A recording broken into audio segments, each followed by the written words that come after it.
Cops, criminals, commandos.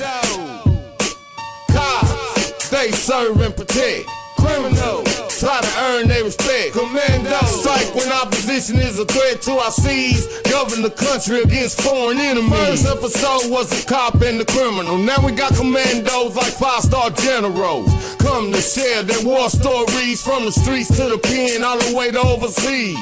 Band of brothers on 3 separate paths. Bring them all together, now we got a podcast.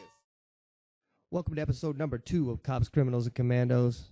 Thank you, everybody, for joining. Thank you to everybody. Thank you for all the support I've been shown recently. I'm having a really good time doing this. We're having a lot of fun. We're gonna keep doing it. Your participation is required to make this thing going, and we're getting some participation. So this is great. I can't say participation very well, I guess. Apparently, all of a sudden. Okay. Participation? Whatever. It's participation. You get it. All right. So I wanted to kick this episode off talking about something that's big in the news right now. I don't even know really who this guy is, but he's obviously really famous and something that's going on in the news right now. So I really wanted to talk about it because this does cross over to the law enforcement world. It crosses over really easily, in fact, and it's something that I've dealt with and I've seen a lot of cops deal with in the past, and I kind of want to give you guys an idea what to expect from this. But it's Tekashi 6ix9ine. Boy, is he in trouble. Ooh, is he in trouble. For those of you that don't know who Tekashi 6ix9ine is, he is a famous rapper.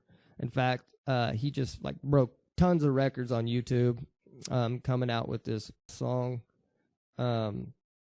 It's silly, and but it's breaking all these records. So we're gonna talk about what's going on. So his real name is Daniel Hernandez, and he pleaded guilty to racketeering and other offenses in New York. 23-year-old initially denied the charges, but entered a plea bargain, giving evidence against other gang members in order to get a reduced sentence. He was initially sentenced to 47 years to max. No, it was minimum of 47 years and a maximum of life. So he was going to have to serve 47 years in prison for what this guy did. And the crazy thing is, minimum of 47, that is nuts. But guess what he did? He testified against 9 Trey gangster blood members. So let's look into the 9 Trey gangster blood members, because they don't sound like a very polite group of individuals, and not very nice. And this guy's openly talking about testifying against him. Yeah, I snitched. What are you gonna do about it? Well, you're fixing to find out, bruh. So the 9 Trey blood members, the 9 Trey gangster bloods of 9 Trey, also referred to as Bentleys or billionaires, are a violent set of the United Blood Nation street gang, which is itself a set of Bloods street gang. The gang operates in the East Coast of the United States. Okay, now with the setting set of what happened, he's out of jail now. Makes a song like, yeah, I snitched. He even puts a rat head on his head to prove that he's a rat, and he's just completely open about it. And here's what happens, man, because I've dealt with CIs in the past, and I've seen officers that have dealt with CIs in the past. Here's what's going to happen, okay? For testifying against these 9 Trey blood gang members, he's probably offered some sort of protection from whoever he was working with, if it was the feds or a local government agency. He's going to be offered protection from them, and this is just my opinion from what I've seen. But he's going to be offered some sort of protection from these people. So they're going to give it to him, but they're going to have a set of rules that this guy's going to have to follow. Like, okay, if you want us to protect you, you're going to have to stay here, or you're going to have to stay here, and you're not going to be able to do this, and you're not going to be able to do that, and you've got to follow every single one of our rules in order to get our protection. So he's been out for, I don't know, he's been out for just a little bit of time. I bet they're already gone, because they're going to offer you protection, but the minute that you don't follow the rules, they're going to go. They're gone. And so they're probably already gone. So he's going to have to hire his own security team if he hasn't already. And once he hires this security team, they're going to protect him. He's going to spend, I'm sure he has all the money to spend on the security team, which is great. Okay, spend the money on it. But let me describe to you what happens from here. After several years of this happening, your security team and you are going to get complacent. They're going to get complacent, and you're going to see after a couple of years that, oh, nobody's coming. Nobody's coming after me. Oh, isn't that sad? Because complacency kills. In law enforcement, complacency kills. In life, anything dangerous that you've done, complacency kills. And you're going to be walking down the road, and eventually your security team is going to be like, man, nothing's happened for 5 years. And they're probably going to get you. They're probably going to get you, because you know who doesn't get complacent? People that you've ratted on. They don't get complacent. Because you have to be right every time. They only have to be right once. They only have to be right once. All right, that's my opinion on that. We're going to move on to the next segment. It's going to be called, it's a story time segment. It's Tales from the Alley. This is a fan-submitted story time that I'll be reading to you guys every week. It's going to be selected from email, and it can be, like I said before, it could be from a police officer, funny story. I prefer a funny story. It can be from a reformed criminal, or it can be from a military person. I want it to be a funny story. So we actually got a submission, and if you do submit an email, you have to tell me if you want your name to be put in there, because if you don't put your name in there, I'm going to leave you anonymous. So if you want your name in there, you have to put, I want my name and where I'm from to be in there and all that stuff, because if you don't, I'm not going to read it. So here's the email. This is going to be from Anonymous. So let's read it. I'm going to read it to you. This is from a reformed criminal. It says, So as a younger fellow, during my badass days, I was running around with a buddy in a big city, Dallas, Texas. Being from a small town, I didn't know my way around the big city. And one night, around 3 a.m., we ran out of gas on a side street somewhere. I had no idea where I was, and we were high as shit on cocaine. To add fuel to the fire, pun intended, the car we were driving was stolen. When we would steal a car, we would leave phones and wallets behind in case something was to happen and we needed to run. We would not have any concerns about leaving personal belongings, or worse, or losing personal belongings, or worse, leaving them at the scene of the crime on accident. Probably stupid, but you don't think straight. You don't think straight when you've been up for days on cocaine and whiskey. Oh, calm down, Kid Rock. Hold on. So you don't think straight when you've been up for days on cocaine and whiskey. We were in the middle of the road and needed to wait. We needed to get out of there ASAP or get the car running. So we look around and grab a water hose we saw in front of this abandoned house. So they had run out of gas, and there was a gallon water jug in the car. We see an older model RV parked half a block up, so we decided to quickly siphon some gas from it. I've never done it before, so my homeboy starts to suck. He's sucking and sucking his little heart out, lips wrapped around the end of the hose. Definitely seemed he has been in that situation before. He knew what he was doing. All of a sudden, out of nowhere, he jerks away and starts to throw up all over the place. He is gagging and dry heaving very, very loudly. I have no idea what's going on. It's almost like he had food poisoning or like he was dying or something. I start to smell this very pungent and very particular smell. It smelled just like shit. So while he's on the ground moaning and puking his guts up, I start wondering if he shit himself. I'm scared we're drawing attention to ourselves in the middle of the night, so I made the decision to abort mission. I pick him up and we start to move. I put his arm around my shoulders and I'm literally dragging him down the street. As we're leaving, I glance over at the other side of the RV only to see the gas cap. The thing is, the water hose isn't hanging out of it. That's when I realized what he had done. He had siphoned the piss and shit out of the septic tank and into his lungs and stomach. Oh, God. Oh, my God. Oh. He had siphoned the piss and shit out of the septic tank into his lungs and stomach, right down his esophagus. God only knows how long it had been sitting there, weeks, months, or even years. We made it back to safety after a 5-mile walk about 7 that morning. To this day, my buddy is known by everyone in his life by that incident. Old Shitty. I often wonder how Old Shitty's doing. It's been years since I've spoke to him. Oh my God.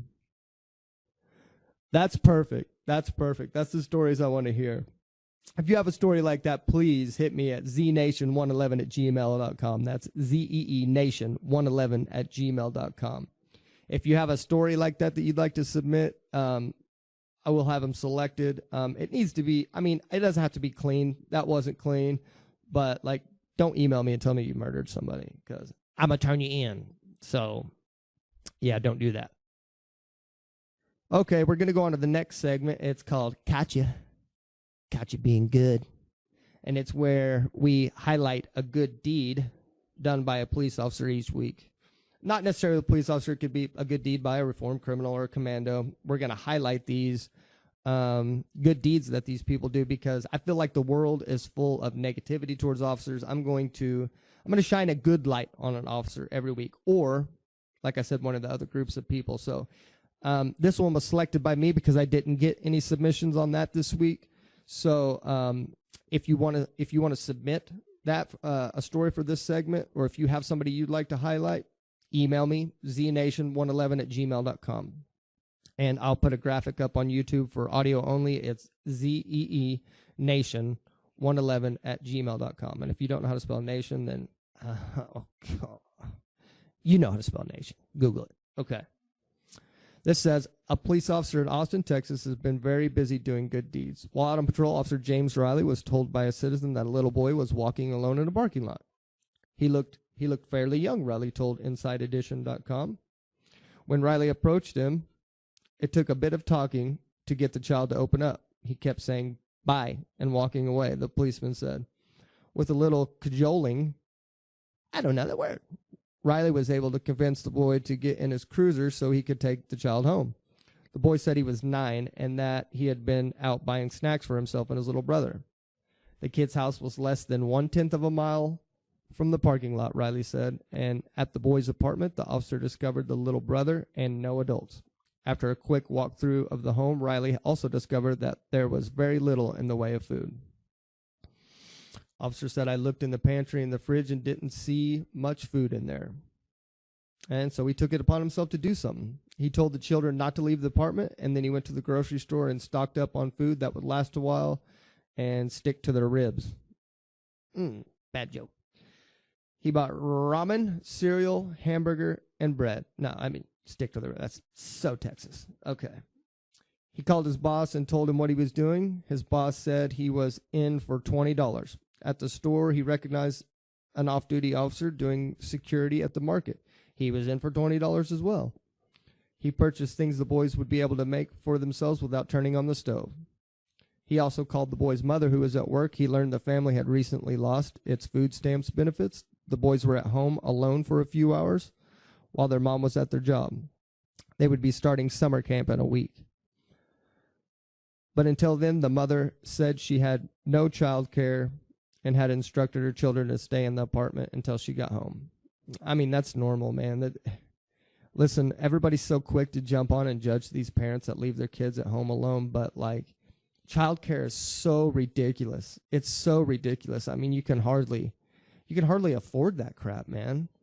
And I mean, this officer could have been a butthole, you know, and been like, oh, I'm going to report this to, DHS or Child Protective Services. And he could have done all that, but he didn't, man. He did the right thing. And this is like, he's taking money out of his own pocket to do this stuff. I mean, he probably barely pays his bills, you know. I mean, cops aren't making a whole lot of money. I mean, I don't know. When I did it, I wasn't hardly mad. I know they're making a lot more money nowadays, but it's usually not a whole lot. And he's taken money out of his own pocket to do this. So, everybody wants to highlight the bad cops, but this is awesome, man. This is awesome. This is what cops do. And you know what? I mean, I have met several bad police officers, but 99.99% of them are inherently good, just like this guy. They would give you everything and leave with nothing just so they could help you. That's what they're signing up for. So, I mean, and Officer Riley said, I wasn't particularly concerned about their safety. They didn't seem to be in danger, and they seemed very responsible for their age. He was just concerned that they didn't have food. He said they're kids. They shouldn't be worried about what their next meal is coming from. Buying groceries that would get the family through several days seemed the best way to provide quick assistance, Riley said. They needed an immediate solution, and I could provide that, he said. My sole goal was I knew I had an opportunity to help them out. He also knew that if he didn't do anything to help, I was going to keep thinking about them two boys. Wow, man. That's really cool. Kudos to you, Officer Riley. We caught you. We caught you being good. Yeah, we're not trying to catch you being bad. We're trying to catch you being good here at Cops, Criminals, and Commandos. Okay. Well, we're gonna rock through these segments today. So we're gonna get to the interview that I have set up today, and we're gonna call him, and I'll introduce you. All right, so I got him on the phone. His name is Castro. He was a corporal in the U.S. Marines. Castro was a 211 small arms technician who served from 2003 to 2007 and spent almost 2 years of those in Iraq. Castro was attached to a convoy security team from July 2004 to March 2005. Then was a small arms repair shop from February 2006 to April 2007. Does that sound right, Castro? Yes, it does. Hell yeah, man. So my first question, and I've never got the guts up to ask a Marine this, but why are you guys different from all the other branches of military? Like, for example, I can pick a Marine, like you can stand 20 people up in a line, right? That's all been in the military, and I can pick out the Marine. Why? The biggest difference is just the training, Marine Corps is different. First off, it's the longest out of the basic trainings for any of the branches in the U.S. military. We do a 12 to 13 weeks, depending on how your first week goes. Some people have a shorter week than others when you're getting processed. And the discipline level is just uncanny compared to everyone else. Like, just simple things you would think wouldn't make that much of a difference make a huge difference. Just knowing guys who've been in the Army, as well as, actually when I went to my MOS training school, it's in Aberdeen, Maryland, which is all four branches are there because it's Aberdeen Proving Grounds, okay, where weapons testing takes place. So I got to see Air Force, Army, Navy, in their infancy, straight out of boot camp, these guys. And, you can just tell there. You see the way that they march, the way that they interact with each other, the way they interact with their NCOs. It's different. I mean, it might not be that way now. I've been out of the Marine Corps for almost 15 years now. Yeah. And I did notice a bit of a change when I was getting out. It just wasn't the same level of respect, in my opinion. But that's definitely one of the biggest differences, though, is it's just a discipline level. Everything, training. Exactly. You're taught to do everything with purpose for a reason, Yes. I was talking to a good friend, because he was asking about stuff like that. And I explained another thing is like, everyone else, Army, Navy, Air Force, whatever your MOS is, that's your MOS. So, you're a technician, you're a cook, if they even have those anymore, or whatever you're doing, repairman or mechanic or whatever. That's what you do. With Marines, you're that, but first and foremost, you're always a rifleman. So you're supposed to have the discipline and wherewithal and the ability to be able to pick up a rifle and get into the fight regardless of what you do. Yeah. And don't you guys, like, in your training, don't you have like a an optional martial arts thing that you can do? More often than not, it's usually from boot camp. You started in the Marine Corps martial arts program. Okay. And you can once you get into the Fleet Marine Force, if you have the time, or if you have really good instructors and staff NCOs, you'll usually be able to go and take courses to advance in levels. Is there much like belts? any. Yeah, it was just like much like any other martial arts system. There's different levels of belts and grades, and Is it gi? Is it gi or no gi? No, I don't think there's any gi involved, like a normal, like karate or anything like that. But okay. you do have a belt system. Basically, you have to test out just as similar in the same sense. Show that you understand the purpose of certain things. Like I think you start off as a tan belt. It's been a while, like I said. Second level is like gray belt. Then it goes to green belt. You can become a green belt instructor. So you can show the lower levels. And then I can't remember if it's brown and then black, or it's been a long time, but I know like black is the highest level, and you can, I think, get like 3 tabs to say that you're a black belt instructor. Yeah. And once you get up to like the green belt level, you're starting to get into like crazy stuff where like they spray you with OC spray and you gotta like grapple people and crazy stuff like that. Well, no, I can say that I got pepper sprayed, but this was like when I first got in 2007. We didn't really carry tasers a whole lot. They weren't around because they were so expensive, and departments were refusing to pay for them. And so we all had to carry pepper spray. Well, in order to carry it, you had to get sprayed with it. Yeah, it's the same with it's part of the training. So if you want to be carrying or using any kind of non-lethal, a baton or anything like that, you have to go through the training for it as well. You didn't have to get hit with a baton though, right, to carry it? You use like a practice one. Oh, really? Yeah, and you guys whack each other? Yeah, basically like a foam padded version of one. Oh, I got you. Just like we do training with knives or the rubber or like a hard rubber or like almost like a hard plastic that's got a slight edge on it. It's not enough to really cut, but you'll be leaving with some marking. Yeah. I remember a funny story when we got pepper sprayed. There was like 8 or 9 of us, and there was like 8 white guys and 1 African American guy, right? And the African American guy got pepper sprayed last, and I didn't know this at the time, but we had everything from like redheads to like darker complected white guys and stuff like that. Well, we all got pepper sprayed first, and we were all like screaming. One guy had his head in the freezer screaming because they got pepper sprayed and stuff. And then the African American guy got pepper sprayed. He walks over to the water hose, dumps baby shampoo in both of his eyes, washes it out, goes up to the instructor and says, "Hey, I've got somewhere to go. Can I leave?"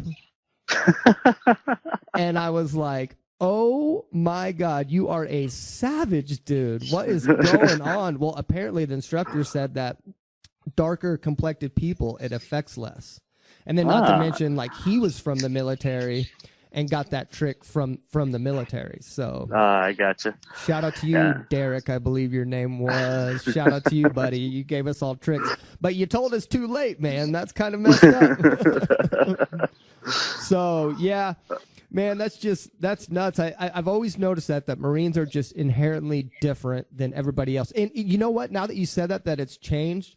Like all my old school friends that are Marines, I can tell the difference in them. But I don't think I've met a younger person in the Marines that I can tell that's different. Maybe the training has changed because there is a lot of liability that goes into it, right? Yeah, I just remember when I was in the,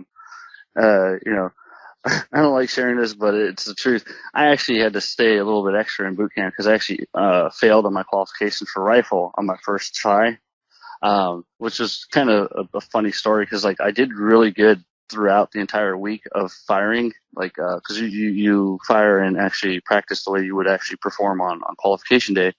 And you have your little book out and you mark where you were hitting and everything. And my scores were always great, like you do your own self score, to where I would have probably been hitting a sharpshooter.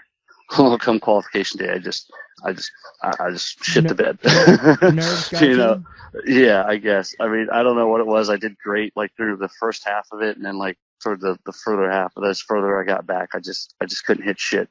Well, okay, since you're being honest, dude, and because I didn't want to share this either, but I'm gonna join your club here because you shared something embarrassing. But I failed the driving test in the police academy the first time. Shit. I had to go back and do it again, dude. I mean, the good thing though is when you come back and do it again, you have the experience for it. So like, I actually did qualify as sharpshooter my second time around. Oh, but no kidding! Because I unqualified the first time, I could only get a maximum score of marksman. So you didn't get the badge that went with it? Yeah, I mean, I'm just glad I was able to pass because I really didn't want to, fail out of boot camp because I couldn't shoot. So they would fail you out, like you wouldn't be able to join the Marines if you failed the qualification? I think you're given a certain number of tries, and I think I was given a second chance because I shot in the morning. They do 2 rounds per day, so you get the first round of shooters in the morning. Yeah. And then they do another round of shooters in the afternoon. So while everybody else went off back after qualification, they kept me and a few others on the range, and all of us who flunked and had us reshoot that day. Again, I came really close. I was like within 2 points of making marksman. So they were like, okay, well, they ended up having to drop me back into another unit. So I actually got removed from my original unit I started off with. And this is where I kind of noticed the change in actuality. I don't know, maybe it's just the way companies run in the battalions and boot camp. Because I started off at Charlie Company, and then I was dropped off to Foxtrot Company. Yeah. And in Fox, it was just a complete different, in Charlie Company, our senior drill instructor was just as bad as our kill hats. Usually the senior drill instructor, he's kind of like your father figure. He kind of babies you, kind of makes sure that you're doing good. He's more the parental guidance guy. He's not really there to destroy you like your kill hats. You usually have 2 or 3 other instructors who are the ones who run around. They're the ones that you see like in the memes that are like shouting at a guy. So he's the pleasant one. He's the mother.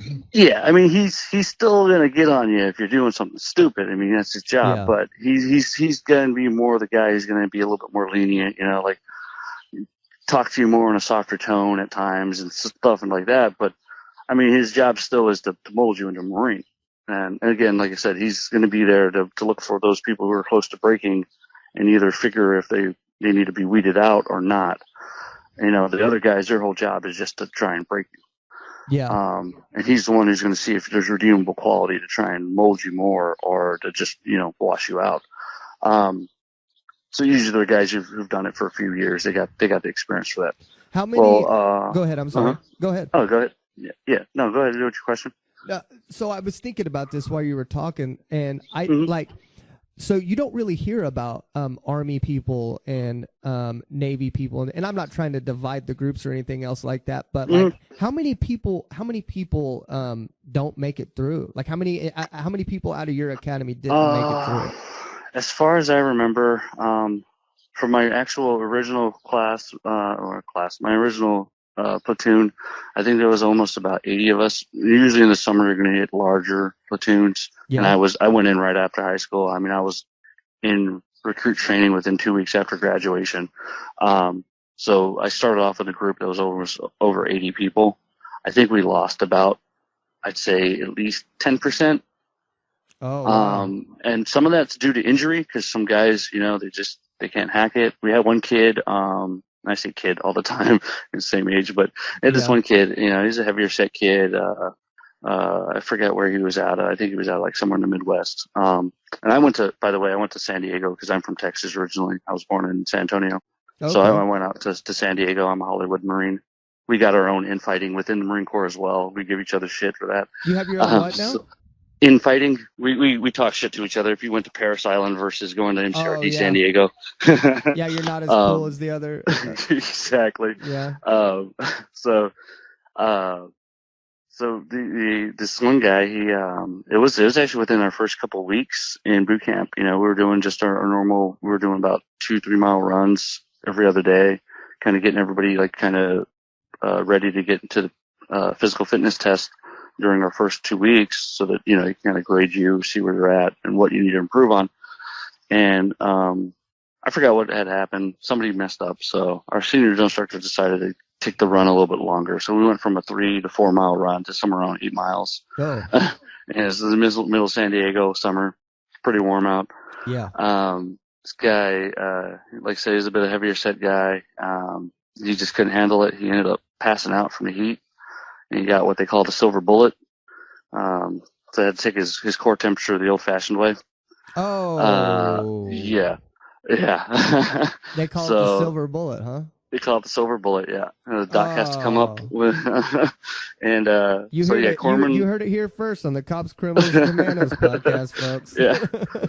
So they had Corman up. Corman came out, checked his temperature. He was overheated. He was they put him in the shade. A couple of other guys showed up, start pouring a little bit of water on him, having him sip on water to try and get him back too. He was a little out of it. And I guess it was enough to where his the heat exhaustion was just to the point where he couldn't really recover from it. I think they said he actually even ended up with a little bit of a brain damage from it. Oh no, he had a stroke then, huh? Yeah. So heat stroke. That's what I meant to say. So they ended up having to take him home, and they medicaled him out. Had another kid that I know that he got so close he was almost graduating. We were going up the Reaper, which is we have to hike this pretty steep mountain. I don't even know how to describe it. It's like set up. Yeah, it's set in like little levels, so it's not a straight hike, but it's killer on the thighs and knees and the ankles. Isn't it something like 20 miles or something? The whole, not the main hike, but yeah, because you do a whole circle around the mountain and then you go up to the peak. And that's where you normally are given your EGA, and it's like a real big celebration. You have to camp out for the week. We do, it's a 3-day event, so you get like minimum sleep of probably like maybe a half hour at night. Yeah. They keep you up doing all sorts of exercises. Yeah. That's your final test, isn't it? Yeah, it's called the Crucible. Oh man! So you get, like I say, they get you forged into a Marine. Yeah. You do all sorts of little exercises like they have you do, they're named after Marines who have won like Congressional Medal of Honors, like John Basilone and different individuals like that. Yeah. And there's like Basilone was famous for running ammo cans in, I believe, Iwo Jima. It's been a while. My Marine Corps history ain't as good as it used to be. But so like you'll do exercises like where you have to run loaded ammo cans from, about a 400-yard uphill, and then do that several times within, a time limit or whenever your exercise is up. And then you go to other stations where there's similar type of activities.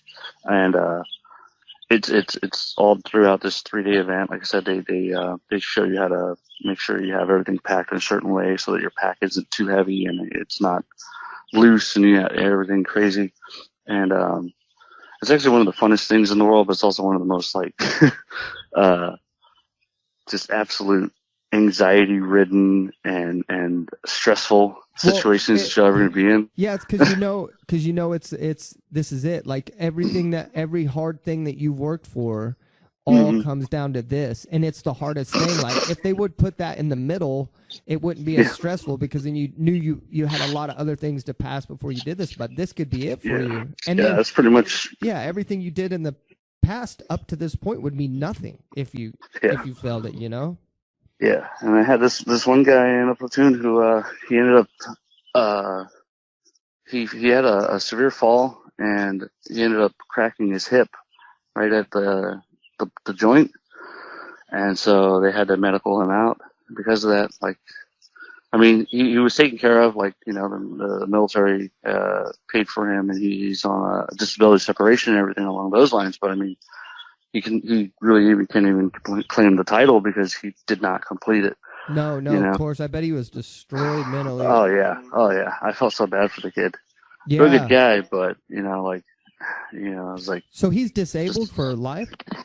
Yeah, his hip was pretty jacked. Like, he had to go and get like screws put into his leg, and yeah, he wasn't the same after that. Yeah, but the pay probably, like, the disability he receives probably isn't that, like, gonna change it, like, be like a good living, you know? Yeah, I think if I remember correctly, he would be getting. I mean, he was a PFC at the time. Yeah. And I think they were giving him somewhere around what a Lance Corporal would make. So he would get that monthly. I don't know if there's an extension to it, or if it's for 20 years or how long, or maybe it is for life. I would hope so. Yeah. I didn't really know the full details of it, but I think that's what when he last talked. I think I remember him saying something about it being about what a Lance Corporal's pay, which when I was in, that was less than $1,800 a month. Yeah. Yeah, that's about what I was getting paid in law enforcement. That's just nuts, man. You can't make a Isn't living it crazy? on that. Yeah, you can't.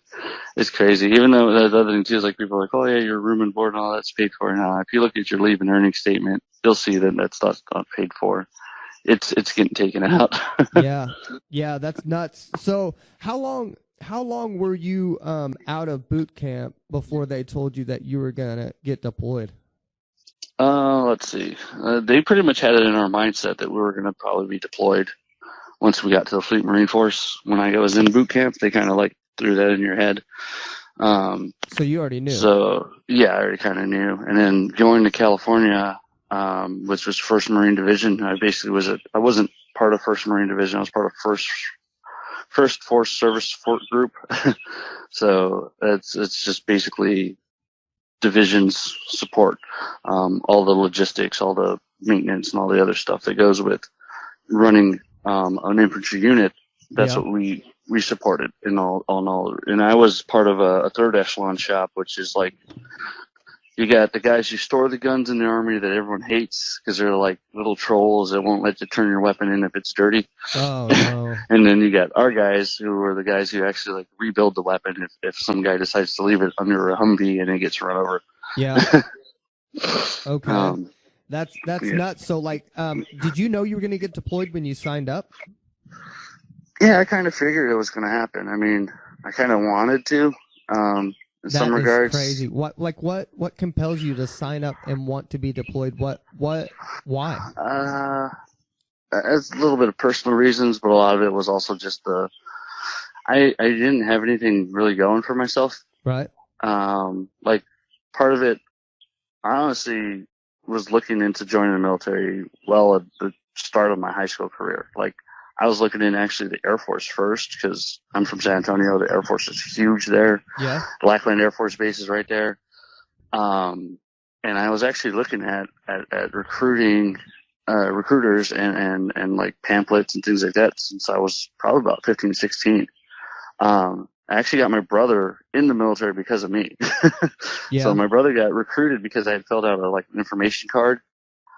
And when some Marine Corps recruiters had come by when I was about 16, 17, and they came to the high school to do one of their old things is, try and, get information from people, see who's interested and all that sort of deal. And, I was still too young. And actually when I did join, I was still 17. I signed my contract when I was actually 17 with my parents signing it, to give permission for me to join. Yeah, you can do that, can't you? Like, you can still do that? Mm-hmm. I'm assuming you can. I'm not sure now, but at that time, I definitely was. I mean, you got to think about it too. This was 2003. We had just started the Iraq War like less than a year ago. Yeah, so year they're before. looking for people. Yeah, everything was, it was real, 2001, you know, 9/11 had just happened. So there was all that still in the air. The Afghan war had been going on for a little over a year and some change at that point. Like I said, the Iraq ground war had just probably was hitting into its second phase. Yeah. Because the initial assault, I think, was in early 2002, like March, April 2002, if I'm not mistaken. Yeah, I was a So, sophomore in high school when it happened, so that was 2002. yeah. Oh, okay. You're about my age then, huh? How old are you? I'm 34. I'm Yeah, about to same. be 35. When yeah, are you turning okay. 35? We're May next month, about 3 weeks. Yeah, I'm in August, so you're just a smidge older than me. Actually, I was supposed to be born in August. I was born premature. Oh, really? Yeah, I was Wow. supposed to be born in August. We could have had the same birthday, dude. I'm should've waited. June 12th. Yeah. Yeah, it's crazy. Yeah, so I just like I said, I really didn't have any plans. Like, I didn't like the whole idea of college. I really hated the idea of college. Yeah, I me didn't too. see anything in it at all. And I was interested in trade school and stuff, but my high school was such a wreck at that time. Like, they had gotten rid of a lot of stuff like auto body and all the real good technical type stuff. So by the time I was a senior, I wasn't even getting any help in that regard. So I mean, and then I had quite a few friends that had been military and family as well. I had uncles who had served in Vietnam, cousins that had served in Desert Storm and Desert Shield. So it seemed like a good idea at the time. Yeah. Okay, so you get deployed. So I've only ever been to Oklahoma. So, like, I don't know. I don't even know how to formulate this question. What does it look like over there? Does it? Can you tell, like, you land over there? Does it look like a completely different world, or does it look like here, just at a different place? Can you tell, like, you land, or can you tell you're in a different world? Oh yeah. You can tell. So, like, the way we normally fly in, we'll fly. At least when I traveled into Iraq, the times I did, we would fly in, across the ocean to Germany, then fly a route to Kuwait, and then from Kuwait we would fly military planes, C-130s or something along those lines, into Iraq. And yeah, you can definitely tell there's a huge difference, and it's weird because, like, I remember, my first impression was, holy crap, like, this place is a wasteland. There's really nothing in some of the areas that you're at. Like, I was in pretty much the northwestern portion of the Al-Anbar province during my first tour. Yeah. Which was in Al-Assad Air Base, which I didn't really stay on the base much because we were constantly going on convoys. And so I did get to see a lot of the country. Highway systems are pretty similar to ours, just not as big. You're looking at maybe 3-lane highways being the biggest you're going to see. Infrastructure is really limited. You'll see, light posts and power lines and things of that nature, but it's not anywhere near on the same level of grid that we have, unless you're near a real large city or somewhere that's actually been developed. What's a convoy? Convoys we would use just like a convoy, in the senses of just to move troops or equipment and supplies in motor vehicles. So normally what we would do is we'd have, a set of 7-ton trucks. I'm not sure what they're called in any other name other than our nomenclature. So just big, large, flatbed military trucks, stuff you see in the movies. Yeah, like a class B truck that can, like 60,000 pounds. It can haul up to. 60. Yeah, something around there. Yeah, it's pretty big vehicles. Definitely can haul quite a bit of stuff, or tow things like howitzers or whatever they need to move. And then, so, like, if we were moving, one of the main things we were moving was supplies. So we would move, like, chow, mail, ammo, things of that nature, fuel if needed to, especially like outposts, because you have the main bases, like I said, Al-Assad was an air base, so a lot of equipment and other supplies would come into that base, and then we would distribute it out to forward operating bases. And most FOBs or forward operating bases are just real small little outposts, might have a platoon to a company size, and that's about it. Yeah. And they're usually set out, in little remote areas to, watch for any activity or to act as a small defensive barrier against areas where things might get hairy. Like one of our biggest concerns at the time was, hopefully I hope it's declassified. I think it's pretty well known because that war is pretty well documented, was just like any type of threat coming from the Syrian border. So in the far northwest of the country of Iraq, there was a few outposts out there. And so we'd head out that ways to, like I said, ammo, rations, mail, obviously, because a lot of people, are out there. They're hoping for either letters or things. I mean, people are still writing a lot of letters in the early 2000s still. Yeah. Well, I mean, because you didn't have cell phones over there, right? You had telecommunications, but it was only in certain areas. So yeah, you could get a satellite phone, but it was going to be like something on the lines of like a commander on the battalion level would allow it for like, say there was a death in the family or something along those lines. Right. Or sometimes as a reward, like if you were an exceptional individual, like you were enough to show that like, hey, look, this guy over here was, I don't know, sorting the mail for the battalion by himself for the past 8 weeks, and he did an exemplary job. Well, let's give him a little attaboy. Hey, you can use this satellite phone to call some people for, an hour or so. Yeah. Obviously it's very restricted. Like there's a lot of stuff that has to be done for, obvious, situational awareness and security, but they'll do stuff like that in regards to that. But more often than not, you can go to like an MWR, which is morale, welfare, and relaxation, building, and they'll have like telephones and even like internet access TVs. For you to use, TVs, video games, stuff in books, magazines, all sorts of things for you to like relax, and board games, stuff that people donate, snacks, even like people would donate, care packages with even like clothes, socks, and things of that nature. Toiletries. Yeah. Oh, yeah. I don't think I paid for much because a lot of times, if you needed something, you could go down to the MWR or even into some of the barracks rooms where the duty is. We'd have like a on-site duty, security. And at their desk, they normally had some boxes with stuff that people had sent in. And, it's like, oh, there's toothbrushes, there's toothpaste, there's deodorant, there's all the stuff you would need, Yeah. Yeah. So, did you walk around in fear every day up there? Is that something like, did you have to constantly be on guard? Were you just walk around? I mean, I would think I would be scared all the time.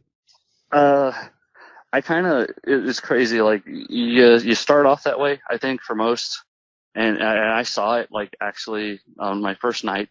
The first night I was there, and I'm comfortable sharing the story because it's not really all that much, but I mean, it's, some people, so first night we get there, we fly in, C-130 comes in, flying in like hot because the Air Force guys like to fuck with us. So they drop it and they fucking bank it and they do all sorts of shit to just get you to throw up. What's dank? Banking? Oh, yeah. You turn the plane as hard as you can. So it's like sideways. Oh, yeah. They're banking it. Because they've been there 100 times. So, oh, that, and they just love messing with us Marines, because, of course, we're Marines, it's like, we got to fuck with them somehow. Yeah. So that's their jab.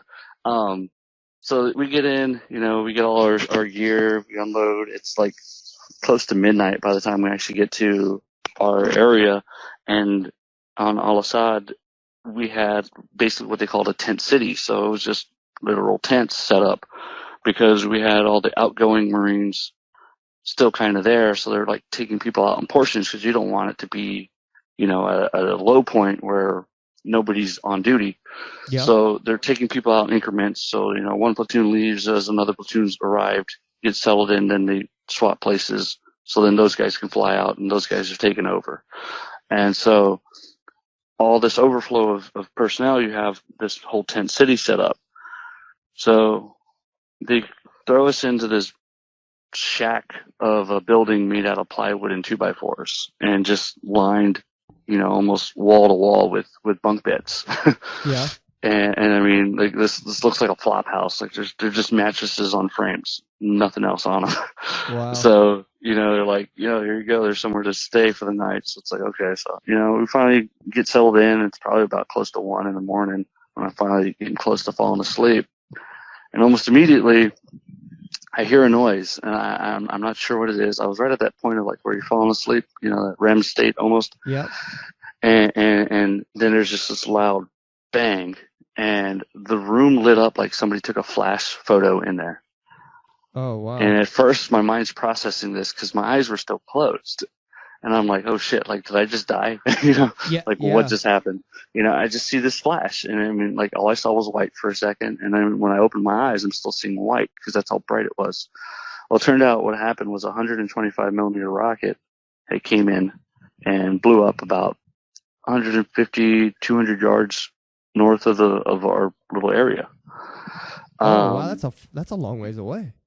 Yeah, I mean it's still pretty close. Well, yeah. So, it seems like a long ways away, but to light up the room like that, yeah. Man. Oh, like I said, I mean this is thin plywood, so. Did it shake the whole building? Oh yeah, I felt it. It was like I said, a pretty surreal feeling. Yeah. And the craziest part too is like I get out of my bunk. I was on the bottom bunk. I throw on my flak jacket, throw on my Kevlar, and I start yelling at people to get down on the ground because I'm assuming it's incoming and we're going to have follow-up attack. Yeah, well, at that time you didn't know it was 200 yards away, so you're like, this is happening here right now. Yeah. Yeah. And the other thing too is, again, like if it's incoming, it could easily be, most mortar attacks. I didn't know it was a rocket. I thought it was a mortar.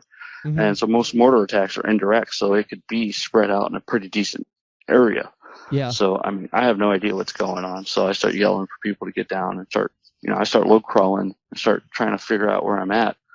And I make my way to the door of this little building and I prop it open and I see two guys standing in their PT gear. So like, they're just wearing like short green shorts and green skivvy shirts, just smoking in boots with no socks and just looking out. I guess they just came back from the showers or something. They're just looking out where this crater's at and just kind of like, fuck. Like just have this look of almost like, again, rather than fear. They're the guys that's been there, they had been there, and you guys are tripping out, and these guys are just, they've seen it 100 times. Exactly. And I mean, I remember that fear. I remember that anxiety, that experience, still to this day. I always think about it because it was just one of the wildest things I've ever experienced in my life. Dude, that is so insane, man. And just to see these guys' reactions on top of it was just like even more so like, my jaw pretty much dropped. They kind of knew, like they didn't give me any shit for me being on the floor there. They just kind of looked at me like, hey man, you all right? Like, Yeah. But at the same point, I'm looking at these guys like, how are you fucking just standing here? When this shit's going off, I remember, and you get to a point where you're just like that, Yeah. You got to that point then. Yeah. By the time I was out there especially during my second run, I was just like, oh, okay, it's going to happen again. You had done 2 years almost over there. So you got to that point. I remember when I first started being a police officer, like I remember like my first arrest was a guy for pump piracy for stealing gas. And it was just like this old guy, that was harmless, really soft-spoken guy. And my sergeant told me, okay, here you go. You're going to get your first arrest. Go arrest him. And I was like, no, I don't want to. I was like, I don't know if I'm, and then I remember being so nervous. And I'm like, man, I didn't know if I was going to make it in the beginning. I was like, I don't know if I can do this. I was pretty nervous. I realized that this wasn't a game, and then, after almost 10 years in, I look back and I'm training rookie police officers and we're fixing to kick in a door and go do a search or a seizure or something like that.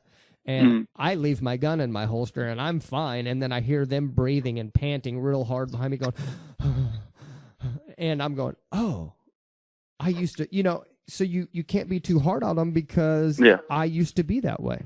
That used to be me. I used to be afraid too, but now I'm not, I think you kind of need to be afraid though. I think it's good to be.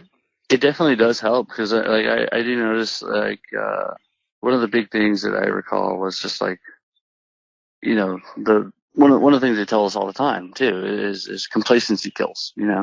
Yeah. And I think once you lose that fear, you become complacent because you're like, oh, here we go again, gotta do this shit. Oh, now gotta make sure I have all my whatever. Yeah, it gets to the point where the monotony kind of becomes the enemy more than Yes. anything else, because it's like, well, we ain't gonna see shit out there. Why do I even need to bring extra ammo, or why do I need to pack this extra bag of whatever? Like, I don't need extra gear. We're Yep. fine. And then the next thing you know, you get hit with a fucking vehicle-borne IED, and you're stuck out in the wasteland for 2 extra days. Yeah. Fortunately, we never really had any issues to that point. But I mean, like, that was one of the things too. Like, again, talking about the discipline, just another little story though. I remember we had an issue where, or not an issue, but we had a couple of times where we had to drive convoys, and Army tankers would come along with us because we were going to a base that had kind of a joint force.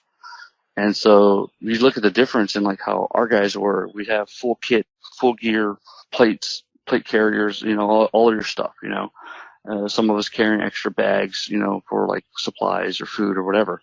Yeah. These guys are out there in their trucks, and they're wearing just basic uniform, just boots and utes, utility blouse, utility, cargo pants, all that stuff, Yeah. boots. No, not even a Kevlar helmet. Wearing a regular hat. Wow. And I'm like, what the fuck are you doing? Like, you're in a tanker. Like, Yeah. you think you'd want some sort of protection. Well, it's almost like that not wearing that stuff gives them a sense of comfort, Yeah. And it's weird though, because it's like, this isn't a comfortable situation. Yeah. So let me ask you this. So when you come back after you've been over there and you've been dealing what you had to deal with, was it hard to adapt back to regular life, and how long did it take you? I'd say one of the biggest things that was hard to adapt to was actually after I got out. Coming back, I think part of it was just because I had dealt with a lot of, like, I don't want to say trauma as a kid, but like I had a lot of hardship growing up in a sense. Yeah. We weren't well off, and we didn't really have everything. I grew up with my mother on food stamps for a good while. So like things like that, I kind of, when I came back, I mean, I don't know how I'd say it, but I guess it kind of prepared me for a lot of my life. So dealing with shit and dealing with anything in the senses of, most of it, I mean, I turned to drinking, in all honesty. Yeah. Same. And I've actually gotten better with that.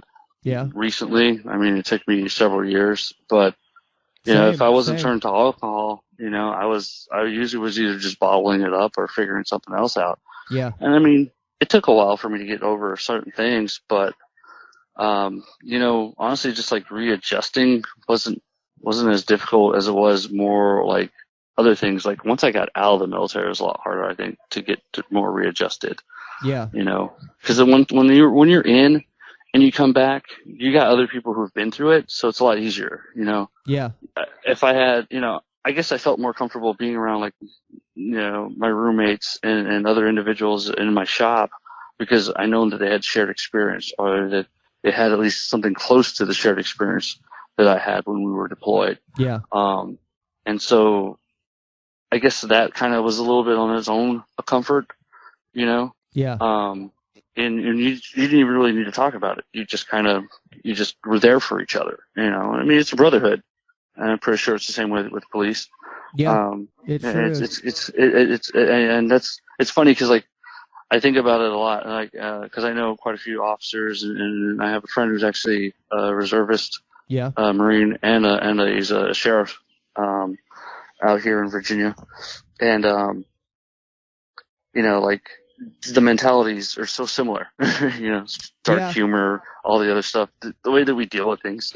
Yeah. I wish the training would have been better. I wish I would have got training like you, because you don't develop that discipline, but we all deal with the same shit, man. It's all the same shit, It's very similar, Yeah, it's similar. Definitely, I don't want to compare myself to what you did in Iraq. I don't know if, I mean, I'm sure I could have done it if I would have got the training and everything, but I wouldn't have wanted to, that's for sure, but like, most of the time you're safe.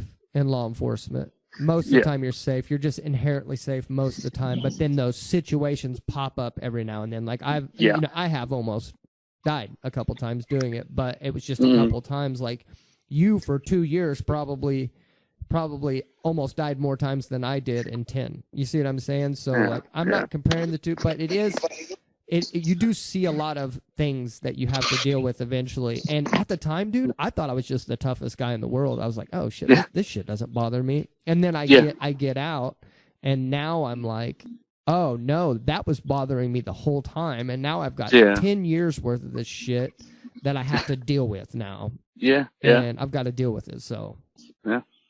No, that's true. Like, I mean, it took me a while to really see stuff, but at the same time too, like and I'll give the Veterans Affairs a little bit of credit, because when I first went to go see them for help, I was seeking help quite a while back, maybe like 2008, 2009. So a couple of years after I gotten out. Yeah. Was looking for assistance with my PTSD, things of that nature. I was having a lot of trouble with sleep, a lot of trouble with, for a while, like I said, I was turning to alcohol really, really regular, to the point where like I lost a job and some other things because I was just really bad in it. Same, dude. Same. I'm actually almost a year and a half sober now, but I dealt with it for a while, alcoholism. So yeah. It was just, what's worse is like, I think the crazy part, though, like I said, with the VA, is that I went and I seeked out help, and I felt like they really just were just trying to throw pills at me. Yeah. They prescribed me three prescriptions, 2 antidepressants, which I don't know how that was supposed to help with the sleep, but they said, and then which, I mean, it was a side effect of the antidepressants, which I was like, that's not the root problem though. And then an antipsychotic. The psychotic that was more for me just from lack of sleep. I mean, I was having like horrible night terrors and issues with just insomnia because I didn't want to sleep, or even at times I was going out and getting drugs and doing stuff to keep myself awake. And so I was in a bad way for a couple of years, and I sought help, and like I said, I felt like they just kind of were like, oh yeah, just do this and take these pills. And I tried it for a couple of months, and honestly I didn't like it. I felt like I was drooling on myself. Yeah. And same. I took some antidepressants there for a while, and it was just, I don't know, it was just kind of I feel like they help for a little bit, like they may get your serotonin levels back to normal, but then you need to get off of them pretty quick. Yeah. You need to let it do its job and then get off, because that's a benzodiazepine that can you can get like severely addicted to that, and you need to let it do what it's going to do in your brain, and then it either worked or it didn't, and then you need to get off of them. Yeah. So, and another thing, I was feeling even more depressed after I was taking those. So like, I cut myself off of it. I was like, this isn't right. Yeah. Well, I'm glad to hear you're doing better. And so, I mean, I read a statistic where 20 veterans a day commit suicide, man, and that's just insane. So for a guy like you that's been there and that's been through the muck and has made it out, what would you tell a person that's right on the brink of doing something like this? What would you tell them? What would you tell them? Well, having been there, that's one, like I said, we go through so many processes of recognizing behaviors of suicidal tendencies, because it's part of training and things of that nature as well. Yeah, and we do it yearly, almost at least, and it's also usually brought up at safety briefs, even on a weekend or liberty brief. So you can recognize it in yourself, honestly. I mean, I know I started to just have these things where I would see myself doing something and I would tell myself why. And what really helped me was finding the people that needed me, that I needed at the same time, surrounding myself with my family, my grandmother at the time, who has always been, very special to me, even now that she's passed. Like I still have I miss her so much, because she was somebody that meant so much to me and helped me out very much in my growth as a human being. Yeah. And, you just got to find those people, even if it's a friend from high school or somebody, you know, even like a teacher or a counselor, things of that nature. Like you just got to find those people and connect with them, because they're usually the ones who are going to ground you again, get you back to where you can see your worth. Because that's one of the biggest things. Because I know that's part of what my problem was, like feeling like you weren't worth yourself, or worth the fact that you came back. You know, at times that was one of my biggest deals. I think was a little bit of survivor's guilt, knowing that a friend of mine had passed when I felt like he shouldn't have, and I should have been there instead. Yeah, or at least both of you should have, you know, or something. Yeah. And you know, but it's not an answer, because you're not helping anything when you do something like that. You end up hurting more people than you actually realize. Yeah. I know some people too will look at it as, oh, well, it's an easy out, it'll help these people out or whatever, but it doesn't. And even when you may think that somebody or you know, there's a situation that can't be figured out, you know, there's ways to do it, and you just got to seek the answer, and you got to, you know, put yourself in a mind and your state of mind in a way that is open to seeing these things. Because that's what the other thing about it, like, you know, it's a selfish act. It's a horribly selfish act. Yeah. And not thinking about the world around you and what it could cause is a huge portion of it that I think people need to, you know, if you are having those thoughts, that's one of the things you need to start, you know, looking over towards that. Because, you know, I understand everybody's situation is different, but it's definitely not an answer that anyone should really be seeking. No, because that is true. A lot of people that kill themselves, that they come under the illusion that they believe they're helping their world around them, that it would be better off for the world because they're causing nothing but problems. But what that does is it causes more problems. It causes more problems. You're causing a pain that those people shouldn't be feeling, you know. No, yeah. So I mean, and it could be a loss that even, you know, takes away support for somebody else. It could be a loss that takes away, you know, a parent from a child. Yeah. Because some people, I mean, that's one of the ones that I mean, like I said, I understand. I've been in that dark place too. But when it gets to that point, like, I don't have children, but I have nephews and nieces, and I think they're also one of the things that kind of help me be strong. With my younger nephew, just, you know, wanting to see him grow up, because I've watched him grow up as a baby when I first, like, right before I joined. Yeah. And then every time I'd come home, you know, I could see his admiration in me, and why, I don't know. Like, sometimes I think to myself, I'm like, I'm just your uncle. I'm nothing special. Yeah. But, you know, I see him now, like, he emulates me and my older brother. You know, he listens to the same music that we listen to. He's really into this and that, and cars and all the stuff that we were into. And it's crazy to see something like that. Yeah. And to think that I was part of that sphere of influence that shaped him to who he is. And I could only imagine, and I don't want to now, but I can only imagine what it would be if I wasn't there now, you know, if I had done something. He needs you, you know. Yeah, exactly. And I mean, I'm not even his father. I mean, I know him pretty well. I'm not as close to him as I'd like to be, but at the same point, I'm still an influence. And if I had done something, big time, it sounds like, yeah. Yeah, if I had done something, I don't even know. Like, where would he be now? Now he's going to school. He's in college. He's doing really well for himself. He's trying to get a business degree. I think he's got a good head on his shoulders. You know, if I had done something to myself 8 years ago, when he was 12, I can only imagine where he's at now. He could probably be, you know, a drunk laying in the street. Yeah. Because Uncle decided he was worthless, and maybe life's worthless. You know, you got to think about stuff like that. Yeah, it is by example. It is. Mm-hmm.